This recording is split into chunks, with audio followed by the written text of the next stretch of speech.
Here we go, braised rabbit. We have the body of the rabbit here, which we have dredged in a little bit of Bisquick. We have salted it, peppered it. We have butter and oil, olive oil. I like olive oil. In the pan, it's starting to boil right there in the center. So we're going to take our rabbit body and put it in there. And you can hear it sizzling just a little bit. I'm going to turn it up. I want it to sizzle just a little more. Yes, I do. And this piece was salted and peppered on one side, but not on the other. So we're going to put a little pepper, fresh ground pepper. I like fresh ground pepper. It smells so good. And salt on that side. Now I hear it. I don't know, the burner is flipping around here a bit. I hear it kind of sizzling a little more. So I'm going to put the other piece in. And I'm putting this meat side down.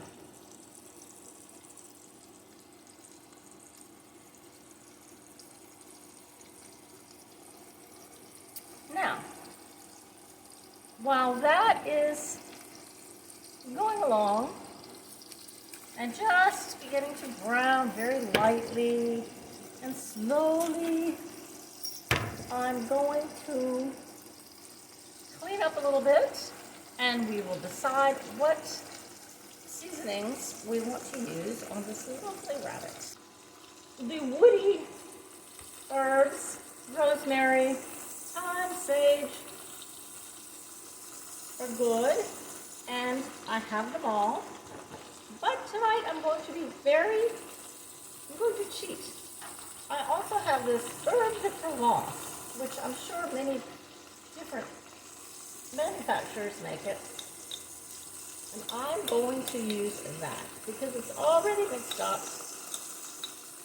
And it's getting late in the day and I just want to get it done. Plus it'll be easy for those of you that are just starting to cook. This will be a very easy thing for you to get onto. So you get your Herbes de Provence, stick your fingers down in there. Unless you're all squeamish about that, then you could use a measuring spoon. And depending on how fresh your herbs are, you'll have to.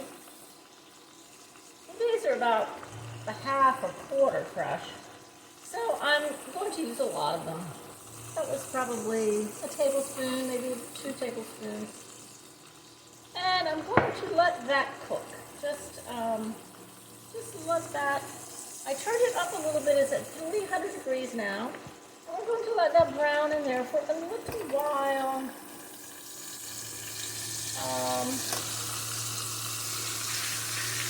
Let's look at this other one. See what it looks like. Oh! It's getting brown.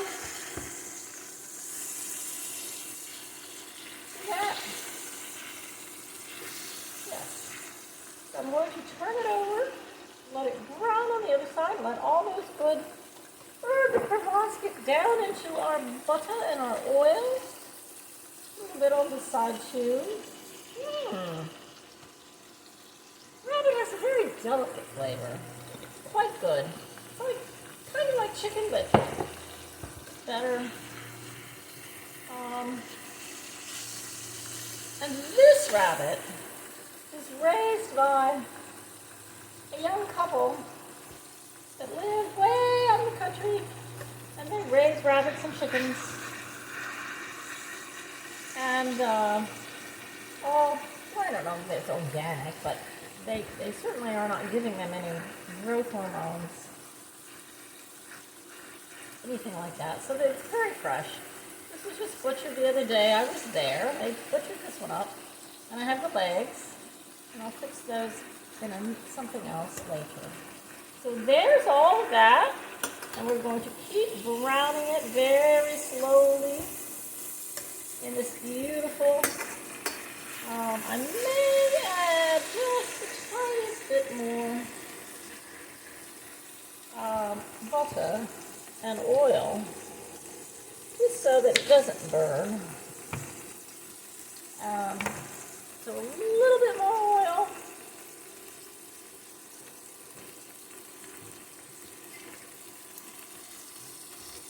It looks a little dry on that side. We'll splash some around the pan a little bit. There we go. Now, also I don't have any white wine. So, I'm going to have to think of some sort of liquid, other than just straight water, that I want to put on this. So, probably a little orange juice might be nice, have a little sweetness. Something else I'm going to put in here is fennel seed. The fennel seed with the Herbes de Provence is very, very nice. It's a very nice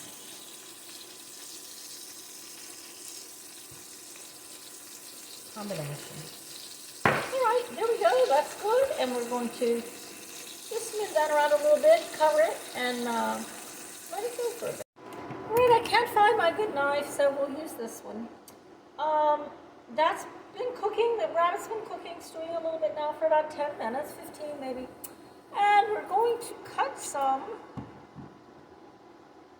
petite red potatoes to quarters. And the smaller ones, I'll just cut in half. And maybe I got fancy on that one. Just dump them in. We're going to put them in to our stew. This is smelling so good. Oh, our little burner. Ah, there we go.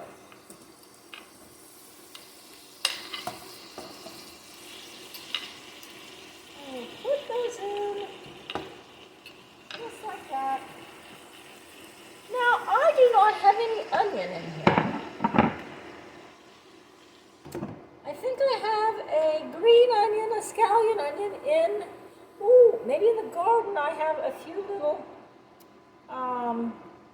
chives. I'm going to go get those, put those in. I call these roadside onions or chives. But they really, I don't know what they are.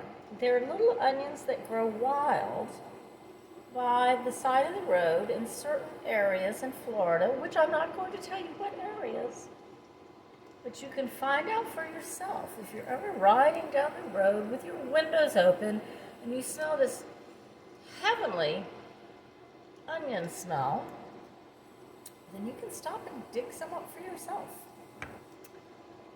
So these I dug up, but I have planted them in my garden, and they're growing beautifully.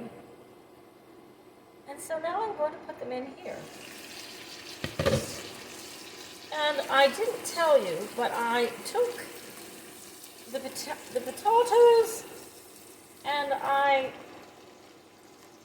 turned them, not all of them, but as many as I could get in the pan, face down, so that the white part, the fleshy part, is facing the oil, so they can be cooking in the oil and browning even before we add any additional fluid to make the sauce. So there's that. We'll put that down into the oil in there with the rest of everything. Let's see if these are starting to brown. Yeah, well, you can see there's a little brown. Oopsie. This side is brown, that side is white, so we'll put that back in the pan. This one's starting to get a little brown.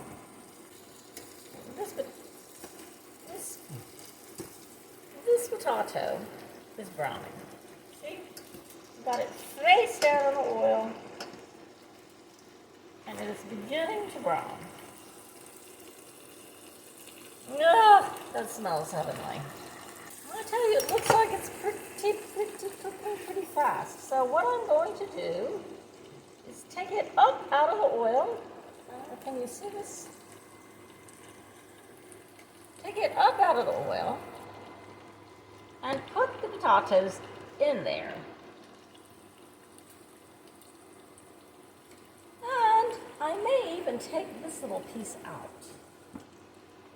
This piece doesn't seem to be cooking quite as rapidly. It's very bony. Whew. All right. We may have to deglaze the pan. It may be time to do a little deglazing.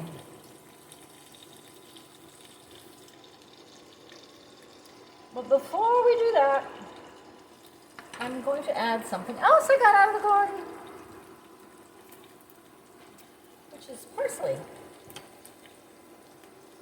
I'll cut some parsley on. We'll save some for garni. Gotta make it look pretty. We'll put this in on the potatoes to cook with them. It just makes it taste so good. Be careful with your knives, please. Don't cut yourself. This knife right now is very dull, and I'm practically tearing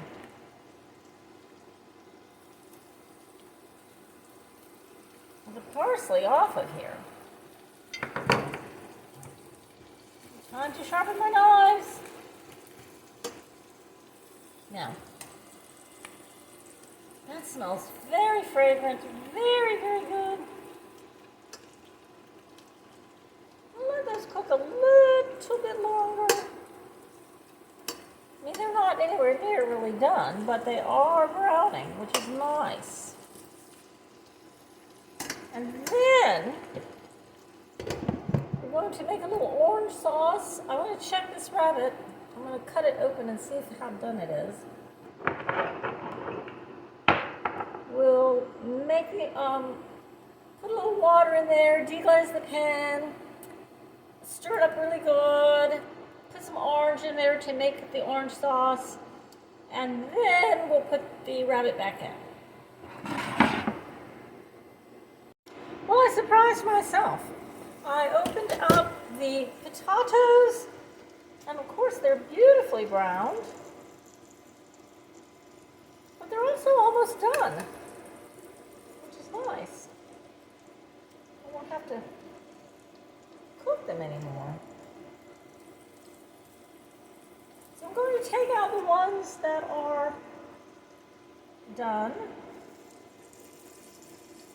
You can see how pretty and brown they are. I'll leave that one in there. I'll turn it up. Oh, and it's not brown enough that it's done. Just kind of feel them. If they break apart pretty easily, that one could use a little more. Yeah, but if they're mushy, or close to mushy, you can take them out. We want the brown to stay on them. And they're so good when they're browned like that, and they're done, and then you don't cook them any further and take the beautiful brown crustiness off. But since we've gotten here, I think what we'll do is get ready and deglaze this pan. Oh well. I looked at the rabbit. The rabbit has a tiny, tiny, tiny little pink right in the middle. So it's perfect to take out and then put back in for the finishing.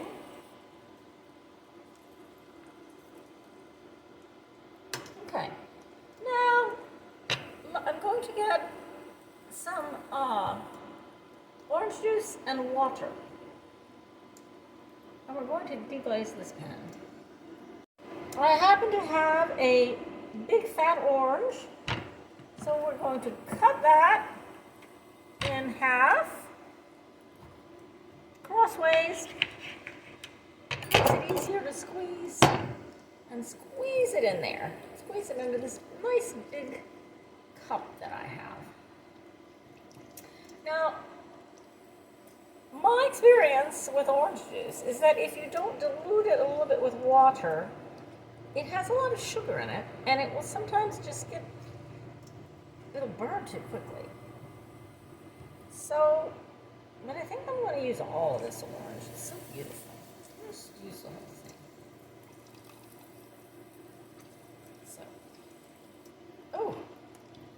So we're going to put some water into the orange juice. This pan isn't that hot, but we're going to put the orange juice in there. Don't worry about the seeds. We can take those out. And when we put it in there, you'll see, and when you do it yourself, you'll see this. It kind of bubbles up. And what you want to do is take your fork, and scrape the bottom of the pan. This is deglazing the pan so that you can get all of those wonderful juices that have been, and all the herbs, flavor of the herbs and the rabbit and the vegetables that we put in there that have browned on the bottom of the pan. We want to get them, including the flour, to get back into suspension in the juice. So here we go. We've got quite a lot of it off of the bottom. Quite a lot of it. Ooh, it's looking wonderful. I'm just going to keep stirring it like that. Get it all off the bottom. We want every piece of that delicious flour and flavorings and brownings. Oh, yes, every bit of it we want.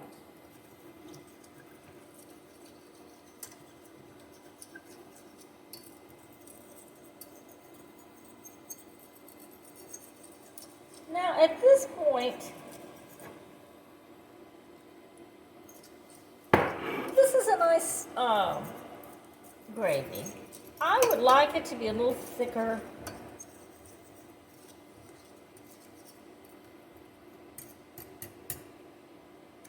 And sometimes I would make a little flour and oil roux and put it in there.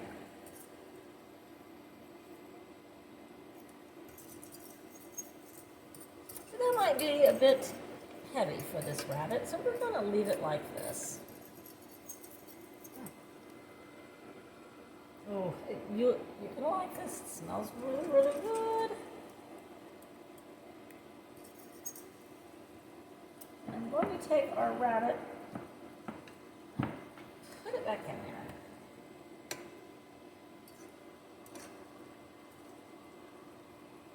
And put some of the juice with a spoon.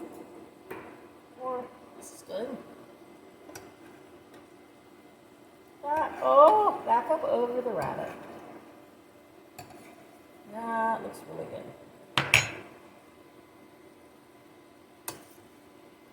Take this other little piece of rabbit, stick it back in there with all those lovely potatoes.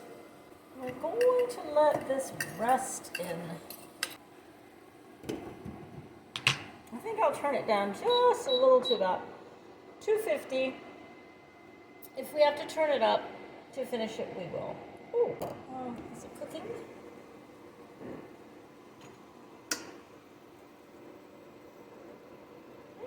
Very slowly over there. Not at all over here, so let's turn it around and see if we can get it cooked over there. Well, I don't know about you, but I'm tired of waiting, so let's just get our platter and put our rabbit on the platter. Turn that over the other way. There we go.